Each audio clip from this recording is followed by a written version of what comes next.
gimadwa ni tim mokwongo. Adwa ni pam kaluwore gi kaka jabathi jaber kata ok jaber. Ok adwa wacho ni raracha. Pam pam pam.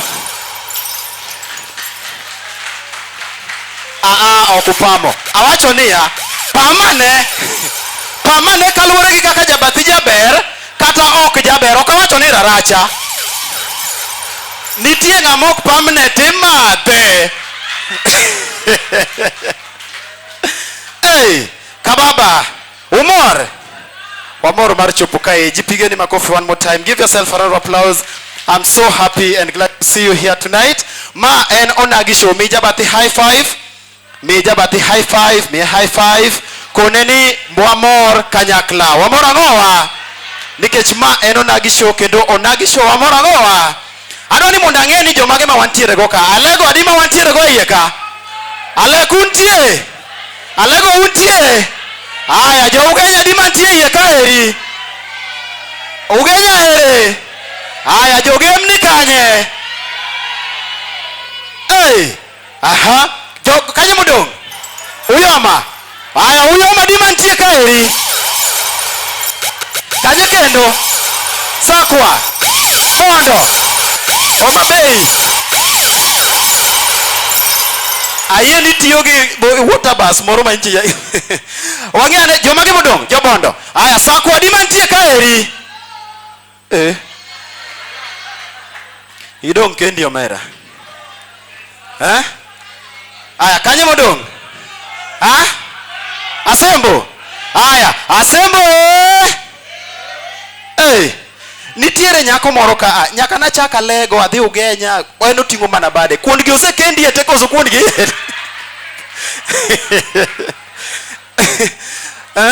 but I hope you're having a good time. Are you all having a good time? Are you all having a good time? And of course I'm so happy to see many of you here. We have a better and a bigger show lined up for you, and we have so many comedians. We have Otiena Loka also in the house. Wapi makofi ya Otiena Loka. Twende kazi, ladies and gentlemen. Put your hands together for Odiero Jamjengo. Era korumo konako. Era korumo.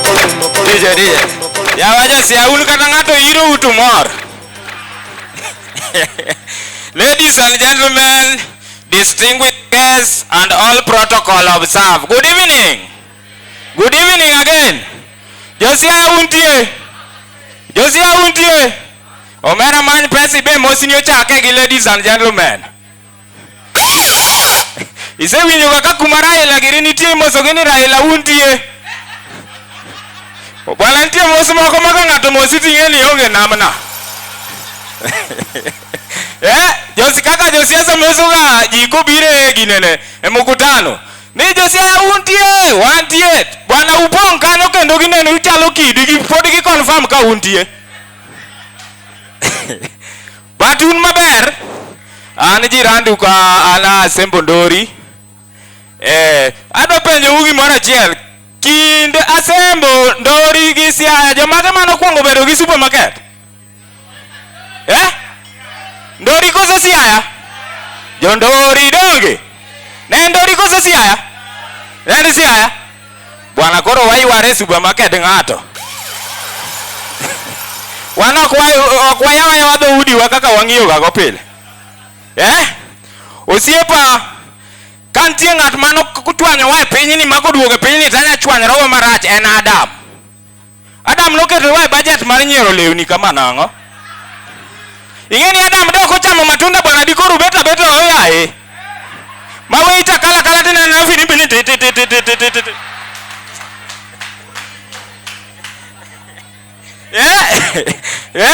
makoro sani tiji do bet ka bwana na waka fringo lego lane.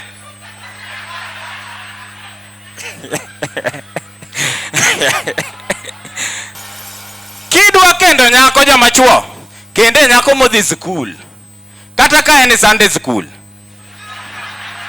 School. Chieng' moro na yudo nyaugunja ere. Bwana nyaugunja chalo timo na tim. Atere Photoshop because of photoshoot. Migo e picha. Donga tero jaber photoshoot. jaber oketo style igo e picho keto style moko dole ni koro dakika matin sitimo lal ja picho wacho ni ritur matin wa connect generator bedura beda kacha adhi abet piny nya ogunja bo bet ka en ting'eno maintain ni awacho ni jaber dong irit sitima eka ng'ilok sitan agonyo wiya bro wilu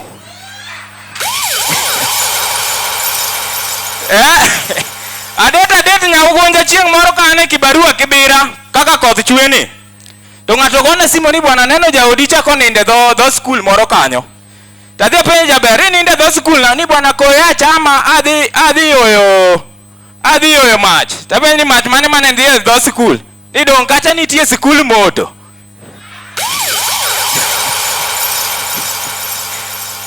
nitie marriage to nitie kuka ka ine marriage isewinjo kaka jo pesa pimone ka nyathini openji ni mama noyudru kanye gi baba mit ni baba mama nopuonjo UON an napuonjo Oxford we met in airport adoga nene no ben nyathi ma nyako maber wakando ndege achiel Kenya Airways mit ma nyathi mor malich koro yude jo kibarua nyathi odogo penje ni mama ni yudi meni gi kwongo nyier me hey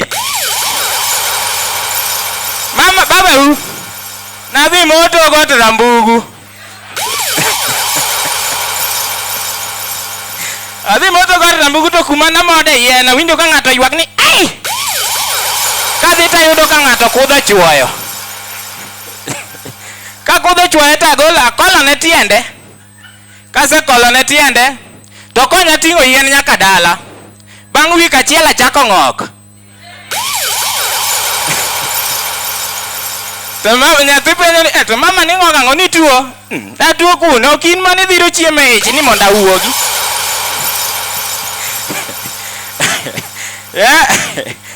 but nitie jokwath mane iye ka awuoyo kodu jokwath gin ga news anchors kendo ka lielo timre kuma jo pesa nitie kaka inya wuoyo kuom pesa ma pesa tamre biro e ngimani forever iyudo ka jokwath moko nitie liel yo Nairobi to chako nyiso ji ni mano wuode matiyo America kako describe pesa ing'e kaka ja pesa describe pesa I have money I have dough I have cash I have mola ma pesa morni yang'ane to nego bed ni wamedre kuome lakini ng'ama onge pesa iwinjo ni mano wuode mo America nigi pesa ka chwarni ini seneno chwarni ka nigi pesa nigi pesa machwako nyoe mi compare gi pesa omera respect money kata kumi kete pesa kaka waheshimiwa mobet kani yudo ka ng'ato keto pesa ka wuotho to pesa ni alufu mor ini kao pe alufu kete mfuko Kenyatta mbasi ni Kenyatta ok mbasi ni iyudo ka pesa ikao 1000 ipango go line idwa nyiewo go motora bana esimu mani idwa nyiewo go motora dier ma jamotora onge change dwa wuotho gi motora modhi kanye koduogo ka alufu ni ok ayudo change ineno king'iyo pesa tineno ka Kenyatta sweat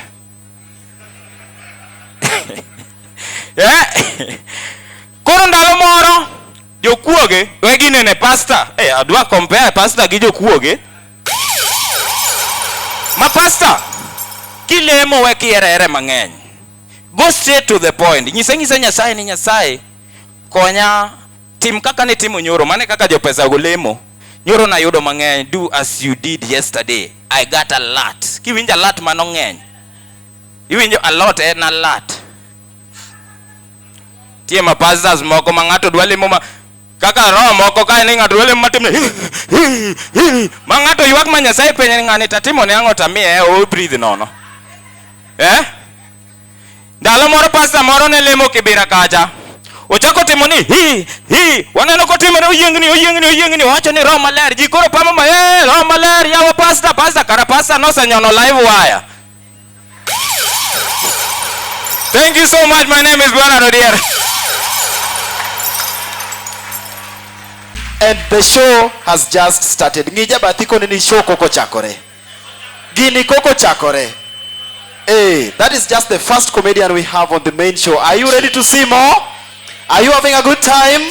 Ladies and gentlemen, if you're having a good time, I have some good news for you. Wabiro Siaya to wabiro gilwetwa nono. Wabiro geber. Dunge. Jadi mo ikorene ber. Nyako moro. Antie goodies kairi courtesy of the best dental clinic in Kenya right now. Wachopo Siaya kauno. The best dental clinic in Kenya right now is called Dr. Shem Rakewa Dental Clinic. Which is the best dental clinic in Kenya right now?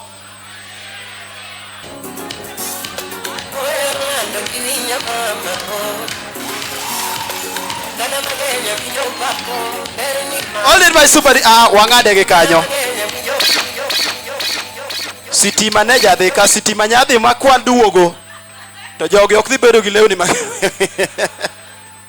Well, let's appreciate them, ladies and gentlemen. Tuwapigie makofi. Yeah, we have this couple that work together. And you look good, by the way. You look good together. Nani ataanza?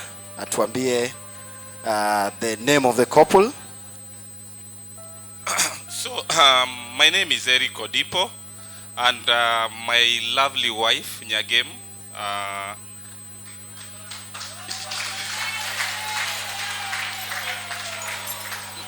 main girls, she's called Teresa Odipo. We have been married for 8 years. Wow! Tupige makofi, ladies and gentlemen. And tatu zilikulwa na nzige because we were dating. So that's a total of 11 years. Na wapa mnege uru jokama. Nyaugenya. Pamomoki pamne momu yopoki kalo jumbe ariyo. Awacho ni wapa mnege uru, ladies and gentlemen. Let's give them a round of applause. 11 good years. Wow. So, I can see the two of you have a beautiful smile, and we are here to celebrate you. Do you live in Siaya or you came from outside Siaya? We live in Siaya. All right. 8 years. To pudu yunya chung dakika par kumako luetu.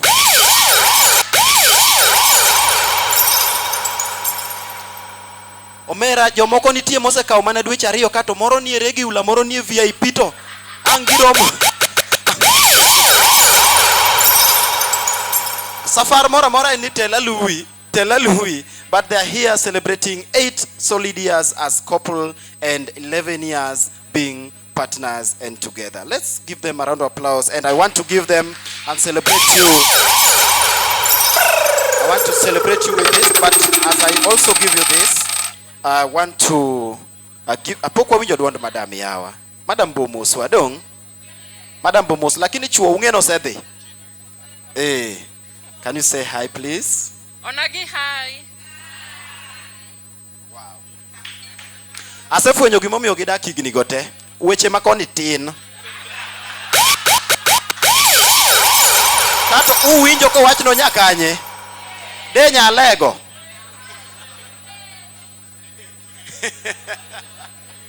Susan wakainya kaje. All right. Koro adwani mundo amiuma. Just take this one. I hope and then this one also for you. All right. Idwaro wakone. Gedege rwaki gindung. Donge. So apart from this, I want to appreciate you with a full dental checkup from the best dental clinic in Kenya right now. That is Dr. Shem Rakewa Dental Clinic. So Dr. Shem Rakewa Dental Clinic is located in Kisumu and in Nairobi. So that means you can still access it from Siaya. If you are in Siaya, you can access the Kisumu branch at Mega City, Kisumu, ground floor. If you are in Nairobi, you can access it at Freedom Heights Mall, Langata Road, opposite Carnival Junction. And anyone here who has any dental issues and want to do appointment, booking, consultations, or reservations from the clinic, you can contact them through the official number. Can we read it? That is 0732 224624. 0732224624. So any day of your choice, you can go and visit Dr. Shem Rakewa Dental Clinic. Any day of your choice, full dental checkup. If there is any problem, it will be treated and sorted by Dr. Shem Rakewa Dental Clinic. Sindio? Asante sana. Thank you so much. Let's appreciate them, ladies and gentlemen. The Odipos. All right.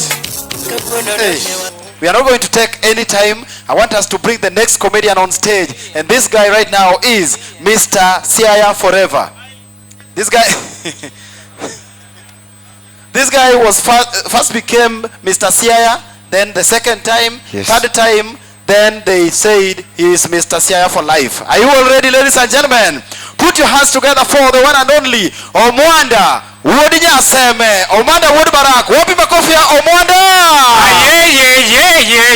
Yeah. Woo! Hey! Sini! Siaya Kababa! Nyathino ng'iyo gi wenge machikore dier wiye. Ang'eyi, idwa miya tabu gi jofida. Ok abi yieni. Siaya Kababa untie maber. Mathayo 38 wesa 3 Matinda achiel wacho niya, mon chendo. Mon timang'o. Lokri nyis kama nie bathi ni mon chendo. Lokri makoni nyise ni chuo to chendo saidi. Ka in ng'ama di chuo, wach niya, marwa is understandable. Kadiponi lokori inyiso nyako cha ni mon chendo. Tineno ka en nyako ma network lal ne matin. Ochalo ka ng'ama bagni. To ko donjo ka to bede bathi kanyo to penji ni otendni onge bungu kamoro ma ng'ato nyalae. Mani ng'eni dil gi nyasakwa. Mano nyasakwa. To kineno nyako masami lokori cha tiyudo kodich gi weita onyise ni weita kuja kwa hapa. Tikelo ne kata ka guarana to loke glass full to duoko ne weita chupa to nyise ni leta ingine idil gi nya Ugenya.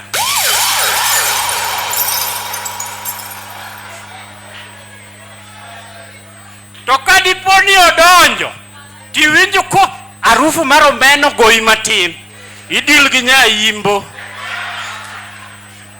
To kodonjo en nyako maler, orwakore maler, wiye oloso, gimoro amora ler kuome. To kimose gi kisungu tiwinjo ka kisungu bage, mano Nyarasembo.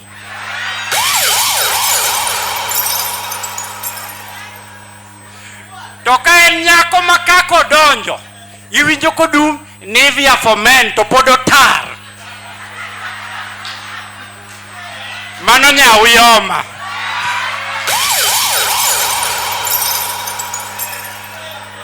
To ka en nyako mako donjo ka, gimoro amora rachne, kata stima ma lal nwacha, eno siko ni what are these? This is not right. We know our right. To en nyako ma sura mineno kama Nyasaye notuone. To sura marufuku to en go. Pesa ber jokama, pesa ber. Ma en ng'eno siko manani mano Nyagem. Nikech Nyagem ka in ge dala. Nyagem kata ka liel otimore no donje liel to en ochako ywak gi rangach. Piny orwenya manade ti ywak kichomo tent mar kata.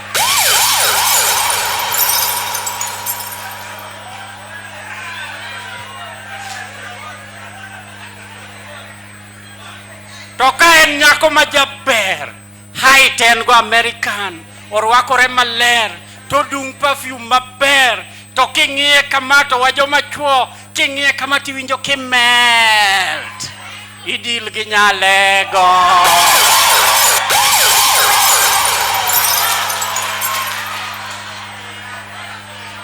Lakini Nyalego ubeyo onjiri gi thuol muwe bro we pidhe buotanda onjiri gi thuol Siaya Kababa untie ani luonga no Mwanda Wuod Nyaseme Mr. Youth Siaya Youth Simio wacho ni Mr. Siaya Youth iwene nga ane Mr. Youth Siaya 2017 nyaka sani defending champion home and away Omwanda yao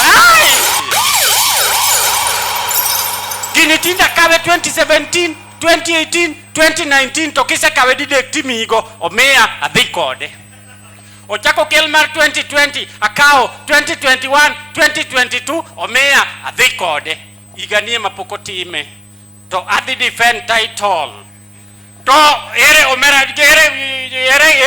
ere ma defending champion Mr. Youth Manoan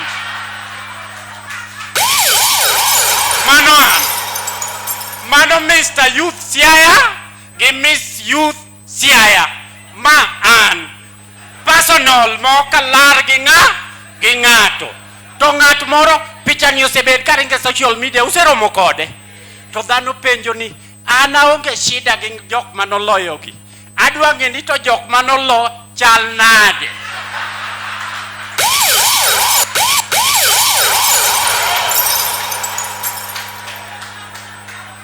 koro kaka ambe awuoyi ma ok dwar madharam na wuotho gi jok mana timang'owa mana loyo dongu dwa neno gi emobet kagi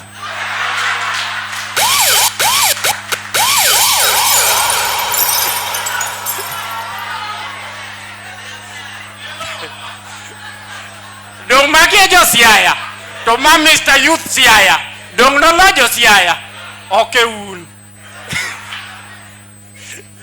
adong lalo ero kamano koro miyo ana wacho ang'o momiyo wacho ni mon chendo bwana baba omera dejo kite chalo kodi kama dikoro an mabor ang'eni sagi ema pok ochopo giikore jokama gimoro no biro ni devolution ung'e devolution Raila kodingo kelo devolution dong ung'e koro nitie gimiluongo ni county 2013 counties no bedo piny moloso gimiluongo ni slogan dong ung'e slogan kidhi kaka Nairobi giluongo ni green city in the sun kidhi Mombasa to giwacho ni gateway to Kenya bwana pesa mimi ni pek kai kibiro Nyanza ka kemedo machal gi mano to kachaka wuo maiga ni ru kibiro Nyanza waka be wan gi gimiluongo ni county ang'owa slogan idhi Kisumu kacha iyudo kiwacho ni Kisumu county tire donge baba en coin yawe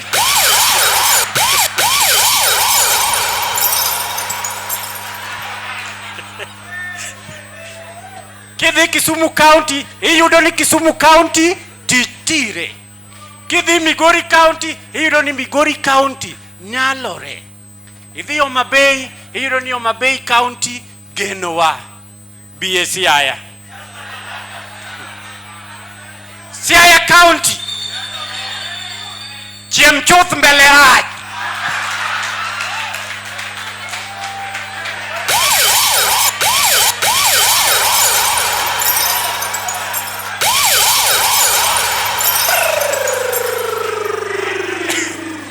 anuane Siaya county chiemchuth mbele rach ng'ato dagi ni mano Migori mano mar Siaya ananeno gi pile adhi e county gite emo mi neno ka koro wan joma chuo ing'eni wan joma chuo wahero ni ka wan ga toti to wadende to wapake to wamiye nying mamit to sama in be ing'eni joma riek no wacho niya piny ka kidwa hero ng'ato ng'amo eri ok ng'ama ine mihero nikech ng'ama ine mihero kaka en do timang'owa oeri koro wa joma chuo ikawo jaber tipake ni jaber puothe tini puro go jiko tidoge uma Idhi nade jaber. Dongi ng'e kaka eri. I love you. Ne ogwandi. Ogwandi ne look at your frogs. Ne ogwandi. Ng'uti ong'ado nyoyo ywane skat gidheri jaber puothe tin. Dongi ng'e na eri. Na ng'e ni era. To imbi era. Kaka nyako duoko penjo no is very important. Kosari ambo joma chuo. Very important nikech gine mabiro miyo dhok dhi dalau kata donko dhok biro dalau tidhi kor gi dhiang' kosi biro donga dalau. Koro kadi chuo penji gini beluore kidhi Kisumo tipenjo nyar Kisumo ni nya Kisumo nyar gi nyong'o dongi ng'e na eri imbi era dier to nyisi ni yes daddy mano confirmed no timang'owa oheri. Kidhi Migori penjo nyar Migori ni jaber biera tiwinjo konyisi ni undoubtedly my lord onyo confirm no timang'owa oheri. Idhi Homabay kor Kisimi kocha ipenjo nyar Homabay ni jaber biera to nyisi ni yes aheri osiepa. Siaya ipenjo nyar Siaya ni jaber biera okwongo ogoni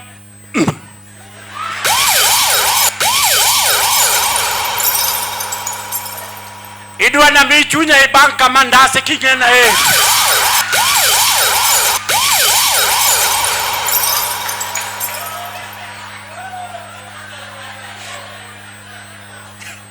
mano nyar Siaya ko omiyo joma chuo kikia nyi Siaya ko nyisi kamano mano nyako moeri. Haleluya. Ano mwande wudi Nyaseme gimomiyo wacho ni mon chendo.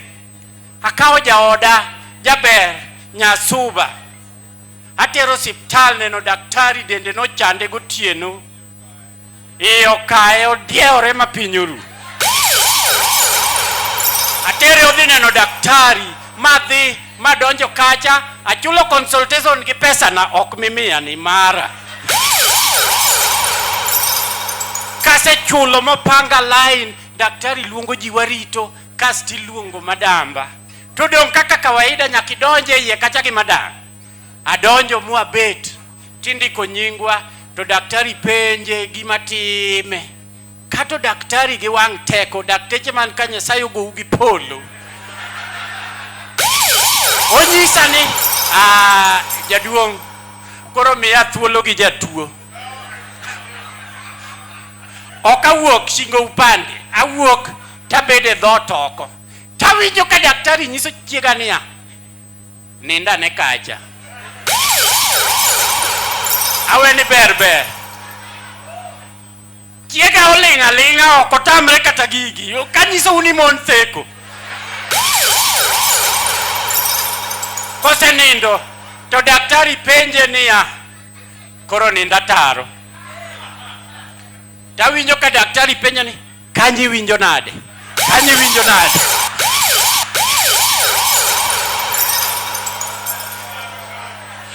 mano chiega e pesa na machulo gang'owa dakteche man ka Nyasaye ogo gi polo. Awacho ni chuo theko saidi chuo muneno gi nyako madhie party nyako ma party chuo ok dwar to party maonge nyako be okiero ya chuo theko. In ka nyari okidwano dhie party to nyako midhi yude party no mar ng'a chuo theko saidi uwinjo maber. Ero uru kamano Siaya County. Wasayudo ni Siaya e joma konyo ji oko kacha chande.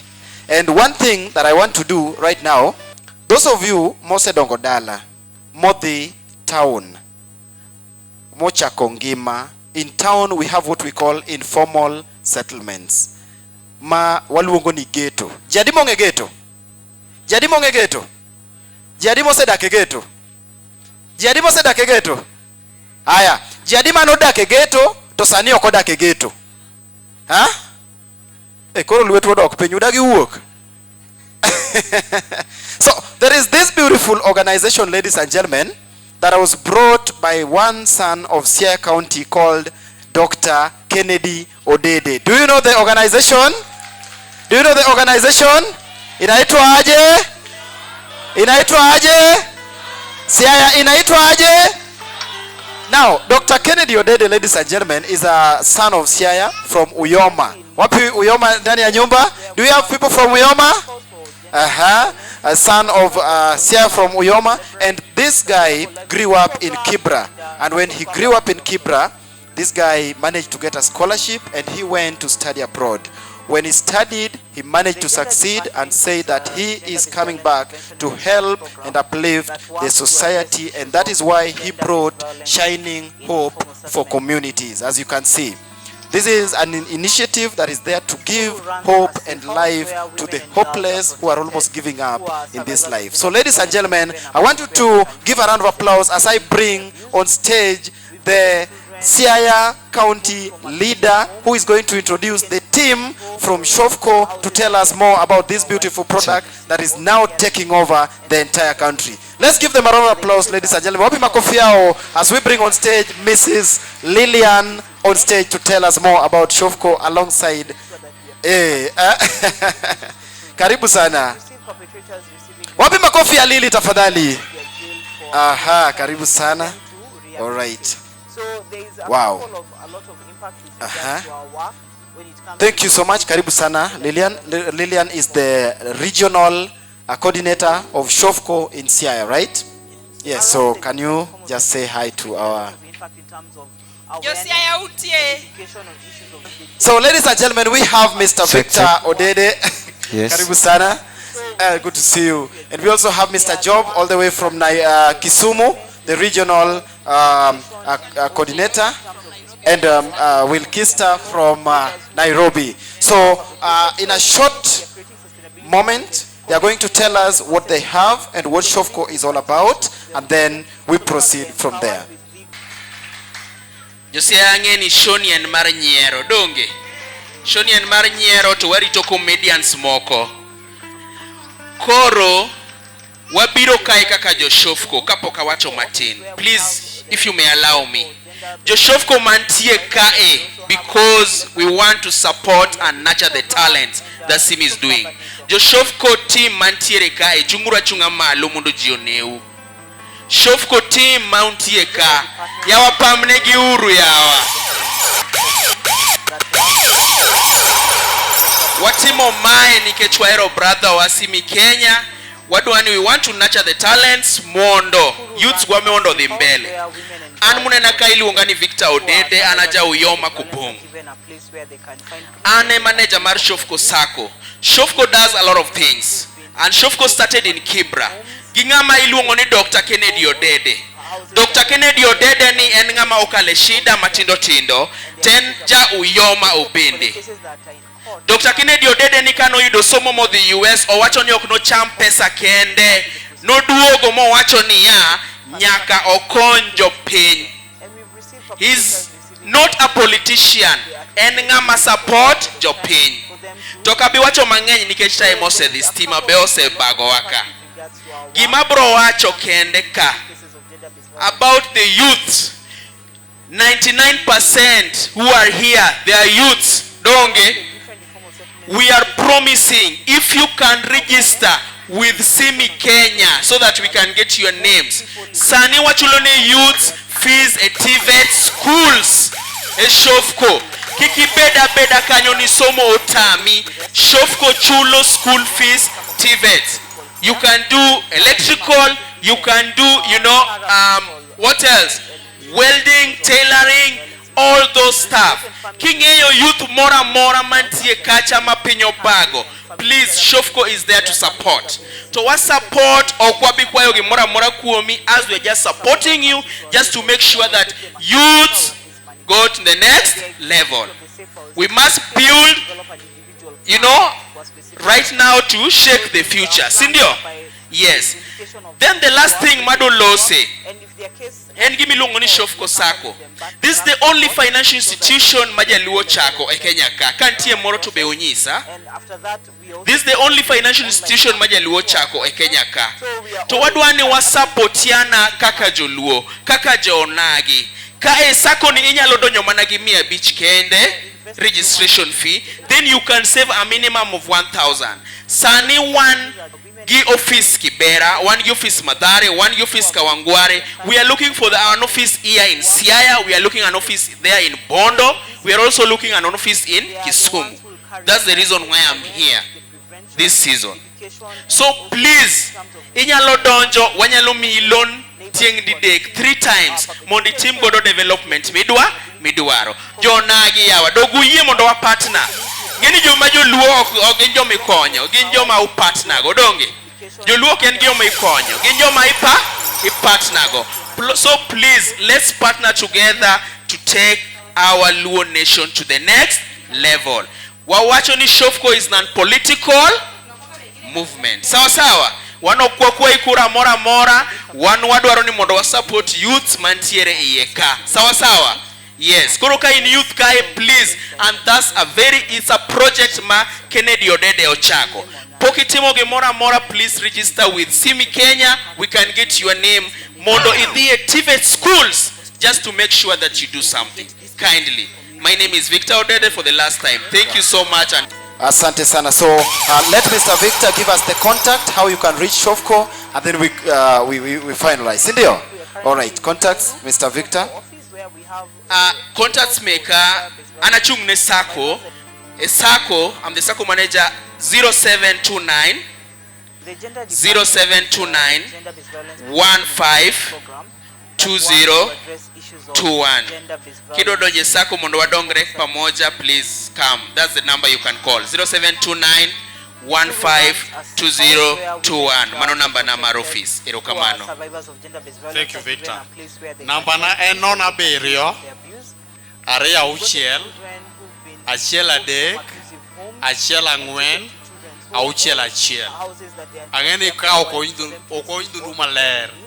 Luozo yoge kizungu. Do erokamano. 07 26 41 1361. Asante. Thank you so much, Mr. Job. A round of applause for Team Shofco, ladies and gentlemen. Tuwapige makofi na tuko na goodies hapa, we just want to give them away.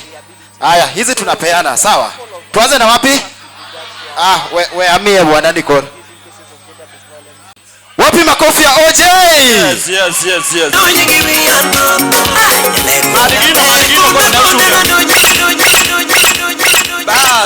Bas, Josiah untie. Daka winju untie. An kod gima tindo tang'e ngisa gidonge.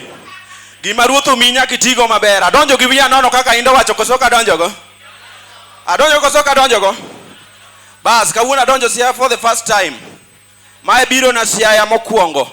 Jo Siaya nyaka waluore uru.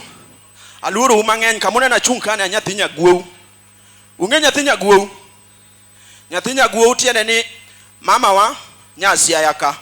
Koro miya luoro mang'eny ma weche moko mawinjo ka landore ni ng'ato riethore ni Siaya sijui round about otimore ne. Mano wach moko anyal kata temo na awache dhoga. I cannot say such a thing. Awuoyo round about du kaka ng'a. Tan watu. Ere gimomiyo tianga awuoyo round about. Achaya mathindo go kaero kendo joma wuoyo round about abro chwanyora go kaka watnu. I don't like it. You were round about Josiah de ininga. Or your mama I don't tolerate. Josiah one way de. Dala wa no mabe asego kanyada. En mananigi mochwanya ni Siaya tin. Siaya tin na mari ngene nitire seche ma wuok ni koro adonjo Siaya wadhi ariera yo kanerwa. Kora penjo ni to Siaya ere karase kalo Siaya. Azekalo Siaya inyisa ni Siaya ni wechiencha. Koro miyo Siaya tin. Teme uru Siaya tin saidi. Okomora. Ochwanya bas. Koro. Da wuoyo kuom Joangla. Otiena loko ka wuo kuomi.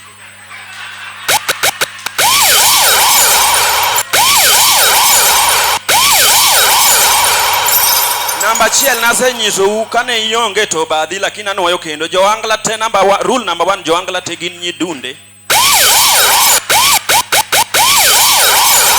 Dada nodwa no chach wach injili no kalo samayalo oyiengo gik malich ma ruoth bende emo chweyo. Jo angla te nyidunde ka gibiro tinyo nyadunda makondu kata mabor nyadunda, mano intro ma general ne jo angla te. Rule number 2, jo angla te randere ma kata opugno kaka pugno ni to samo chako thum nyako wach ne randere okawuok kuom ema jalamo. Jo angla te rondeche.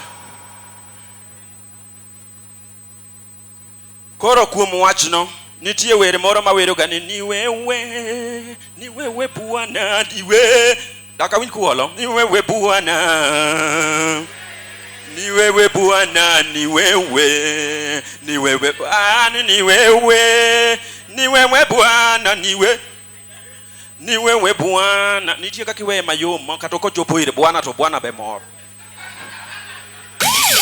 Koro jo angla rule number achikora kalo rule number dicha number 4. Kapok adhi ni wewe no jo angla te ero kopore. Sani wan gi prince inda luongore ni the doyen. Nung'e doyen un. Kasto elito to luongore ni the goat. Dong goat tung'eyo. Dongu pidho diek. E goat no. Neno ni ko wach ni the goat kori wuoro ni en gimo malich. Jomoko wuok kata ni en chiemo mo. The goat en adiel. Kasto ng'ato wan go ni Musa Jakadala luongore ni the joy man. Koro gikopore kamano. Koro rach gi ni upcoming moko mawuok. Kosewinjo ka ng'acha luongore ni the doyen, the goat, the joy man. Tembo ng'iyo the manyalo donjo kode ni to the what manyalo donjo kode. Koro kata okia kisungu manade to kata ni the kisungu moro matije tek moko ng'eyo the hopeless.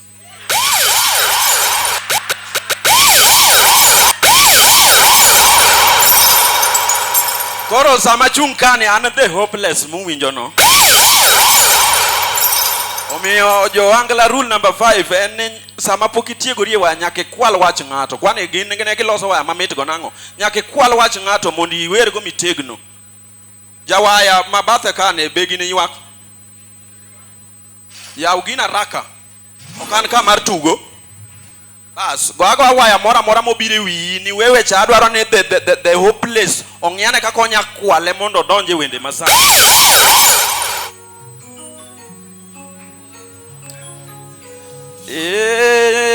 Nyadunda makondo ma. Donga nyadundo. Wema adwaro ni gona waya maro wangla we gona ni wewe nikech wakwalo wende ni wadwoke mamuon thumo kufwenyi tidwa expose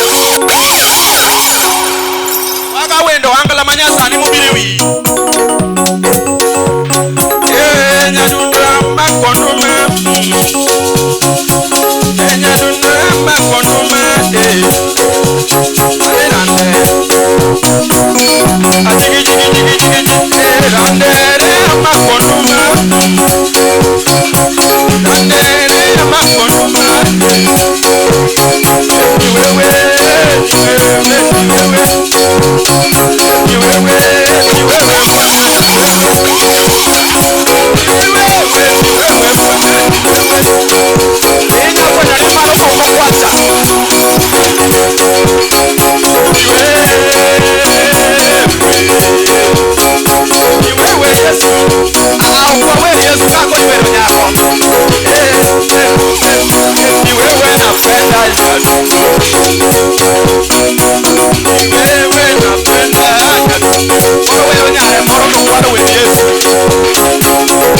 Wewe napenda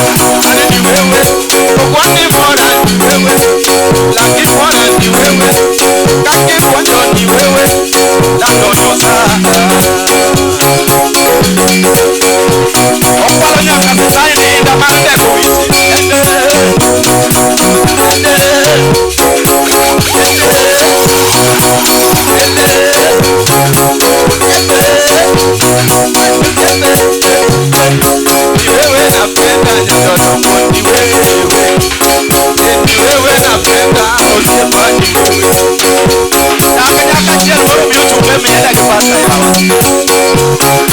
Niwewe napenda nosieba niwewe.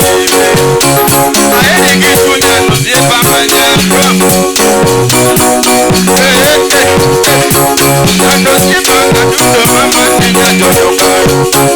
Nyapeno siko. Nyapeno siko. Nyapeno siko. Nyapeno siko. Nyapeno siko. Sama siko. Nyapeno siko. Jakame, marochogoji. Imo zona jakamera peni. Adeni kanyo kopato niko. Bas. Zingisa. Riep. Winjo kadong jadolo nyalo wer. Bas, koro na wacho ne joluo. Pok atieko kiwinjo kijony dong stima ne chando wa. Koro dongo duogo. Koro dong nyakwa ti maber kode samo duogo no. Koro be ikiri bwana. Jaluo nyaka wabed joma jonyadhi kendo joma josunga. Nitiere tije ma oko ma jaluo ok owinjo be ni timo. Ayie yane jobs to onge. Jaluo modhi e gym wood low. Modonje gym mago gerom gi kabat. Be yude dhondara ni boko tong to ne ji tong ni. Is it worth it? Iboko tong nade in. Kata ni uso sweet. Idonje gari ni uso sweet ni minyodho gi minyamo.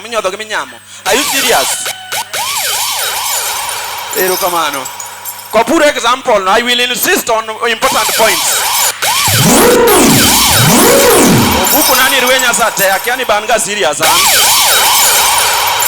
Kwani kawa secha dimonda lani ofuku na onge sianda na ku ofuku ni ku. Mimi ya pesa take tupu mimi hapa uwinjo na ade kamibeti. Kuchwanya ranya doke injili. Tich namba 2 ma jaluo kuwinjo be ni timo. Dada an mamori. Nikech nyeno tokumori achako neni chon. I'm just saying it on a light note no. Jogo light note muwinjo no is touchable. Light note. Ingene ntiere dongunge delaru. Iunungene pani do delaru no riembe kanya kan kechango. Neki golo node moko mayot ma kotere ratil ma pesa koso motas. A light note muwinjo no. Koro dono kara kanyene umiya note mapek seriously. Demo miya cha. Ema. Ino ka note mapek. Mae koro kambi manodonjo manyien. Bas. Maneno ka koro tucho kuok na rwokne gimoro nyisa na adhi mondo unu koro joma nyalo mi unyiero pod ng'eny kae bwana ne okanya wuok e stage ni hao chuona thuma wuok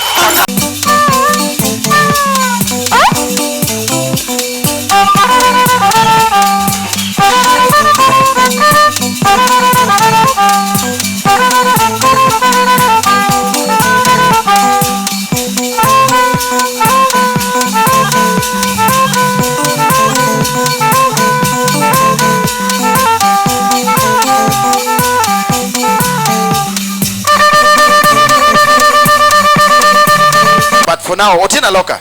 Karibu.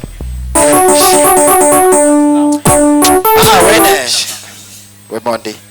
Jothurwa, adwa ni mundu pamne Otiena Loka. Wapi makofi ya Otiena Loka? The reason mommy adwa pamne Otieno is because majority of us here no dongo kata no nyuol Otiena Loka osechako go thum. But through consistency and hard work, this guy is still relevant, up to date. Sindio? En manani penjo more mano penjo wa kawuono duoke? Oduoke? Mine odagi wach no kabisa. Aloka, Musa ne jo Siaya. Jo Siaya moso.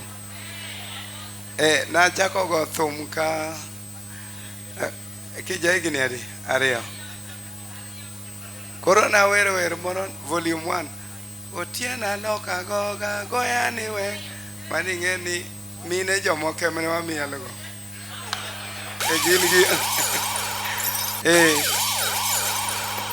Atieno litindi tundi liti mane kore wanglo regional dong mi pada no lakini amor kodu Joseph ko tapan wasero mogo mang'eny wasigise mia tije mang'eny but kamana dwoko nero kamana Otieno ing'eni kiwacho ga ni in wuod Alego inya mana nyiso kawuono ni in wuod Alego makar kanye okan wuod Alego awer na ja Alego to kan wuod Alego ano tiena loka jagema jara mula jaka nyiwor lakini adak Siaya to nyuola Siaya to poda tieno wuod Alego ngena biechano yika Alego ka koro Alege ma adonge mopidha kabisa wagoero kamano lakini nondi okewet yes wadwa ni mundu tiena loka koro timnwa gicha donge dong wadwa no tiena loko timnwa gicha